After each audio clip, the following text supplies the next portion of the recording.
And if you are somebody looking to start your own business, you might want to stay away from these specific sectors of the economy, because a lot of economists are saying that there are 7 sectors of the economy that are already deep into recession, okay? The first one is residential housing. This has been in a recession for years now. Fast forward to today, we have a high inventory of unsold homes, and home builders are cutting back now on new construction because of how many houses they have sitting on the market.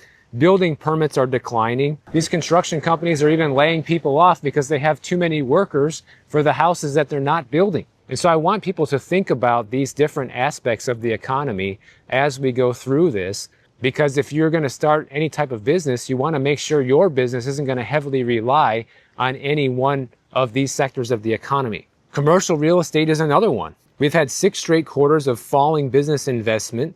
Architectural billings remain weak, which is an early indicator of future construction downturns.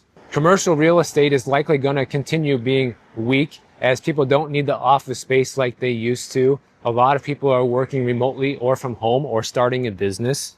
The third one is restaurants and food services. And this is tricky because, on the one hand, restaurants are responsible for a lot of the new jobs being created.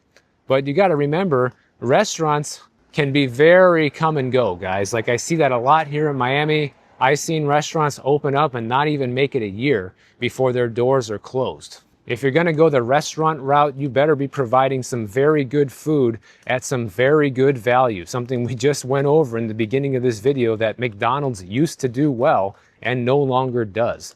Doesn't mean you have to charge bottom of the barrel prices, but the prices you do charge need to be fair and reasonable for what people can afford and are willing to pay based on what you're offering. And even though a lot of the restaurants have been creating a lot of the new jobs, layoffs are predicted in the restaurant industry as a lot of restaurants look to be overstaffed, and a lot of them are starting to suffer. Places like McDonald's and a lot of the fast food places, but also Chipotle, Sweet Green, all these slop bowl places where you got to pay $25 for a salad. The fourth sector of recession is government employment. We've seen that federal government has been the #1 type of job that has been lost so far in 2025, over 300,000 job losses.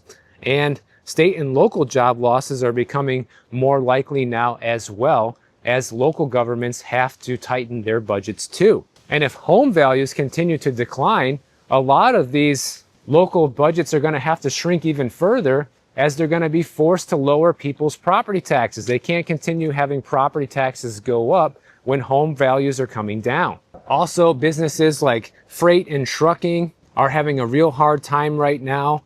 The mining and lumber businesses are having a hard time. Higher education is having a hard time as well. So if you're thinking of starting any sort of business that is involved in any sector of these parts of the economy, you should really be giving it a hard look and making sure the opportunity's there right now.